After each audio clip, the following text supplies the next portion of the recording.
I recently calculated that my wife and I have been to 33 different countries in the last 5 years, many of them more than once. And we always get 2 first-class tickets. That's wonderful. So Thomas Sargent and Christopher Sims are likely going to be traveling first class quite a little bit more often than they used to. I think so, much more often. If the president were to invite you over for dinner, would you be able to provide him some advice on how to deal with this, the current state of affairs we find ourselves in? This is not a very good economy right now. No, I think as a game theorist, I wouldn't have much advice. As a Keynesian economist, I would tell him, forget the debt, worry about jobs. That's contrary to what many Republicans are saying. People think we have to repay the debt. You don't have to repay the debt. The people who own the debt are in it for an investment. They're not looking to get repaid. If we buy back the debt from them, they're going to have to find something else to buy. Mm-hmm. And I think that what you should worry about is the rate of interest you pay on the debt. And but that's still a very small fraction of the government budget and the GDP. So in other words, deal with the short-term problem first before we even try to tackle the long-term issues of debt. The jobs problem doesn't look as short-term as they thought it was. There's long-term aspects to the job problem, one of which is that the longer you're unemployed, the harder it is to get employers to hire you.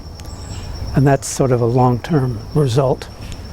But I think primarily we need what used to be called a stimulus. The original stimulus didn't work very well.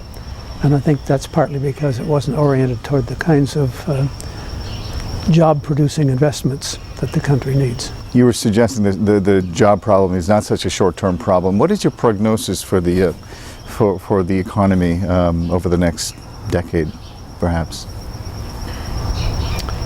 Will we recover? We should recover. Yes, I think if the president could get the stimulus funds he's asking for, I think we could recover, and if we recover, that'll help Europe recovery. How important is this whole institution, the Nobel institution, in highlighting achievements and different ways of thinking about the world? How important is it as an institution? I think it is the most important prize for a very simple reason. It's got the most money. You know, it's I think it's 10 million Swedish kroner, which when I got it turned out to be $1.3 million. Wow. And I think that there's one Japanese prize in mathematics that may yield a few 100,000, but for the most part the Nobel Prize is famous because it's the biggest prize in money. And has it allowed you to further your research into aspects perhaps that you had not looked into before? I got half of what turned out to be $1.3 million. About 40% of that went to federal, state, and local income tax.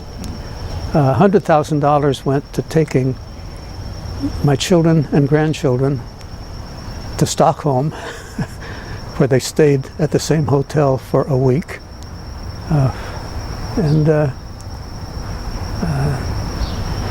The rest simply gets added to our You're an retirement economist. fund. You know how to spend this money.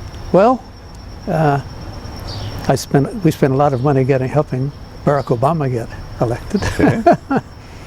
But if you're my age, if you get a modest boost in money, it just goes into the retirement account and we live on it. $1.3 million was the prize, but the impact of it, the recognition, that has to be priceless. Yes, and just to give an example, I've had more than 100 requests for my autograph from people around the world. Interestingly, fewer than half a dozen enclosed postage. And since nearly all of them are abroad, it costs me $1 to respond, but my wife and I decide if they really want it, it's worth $1 to give them what they want. Very often they want me to sign a photograph or just give them a signature. Well, it's very kind of you, Professor. What is your advice to the two Americans today who won the Nobel Prize, Thomas Sargent and Christopher Sims?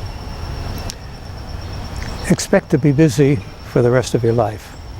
Most people who want a Nobel Laureate to come be on a program so they can advertise Nobel Laureates, most of them don't care when you got your prize. So I don't think this aspect diminishes. I thought maybe once I was 2 years beyond the prize and there were new economists that they would forget you? No? Taper off. But it doesn't seem to work that way. But just to give an example, there is an annual arts festival in Milan called the Milanesiana or something. I was invited there. I received a large stipend and 2 first-class round-trip tickets in order to deliver a 20-minute address. And I was allowed, if it was to be published, up to 2,000 words. That's a lot of money to spend. For 2,000 words? For 2,000 words, and I was pretty sure it's not because of whom I was, but simply the fact that they could advertise Nobel Laureate. And the same thing happened within a year later. I was invited to Rome. Again, 2 first-class round-trip tickets and a stipend. So Thomas Sargent and Christopher Sims, their words are worth a lot more today than they were yesterday. In both cash and airplane fares. Professor Schelling, thank you so much for speaking with us. Oh, I enjoyed it. Thank you.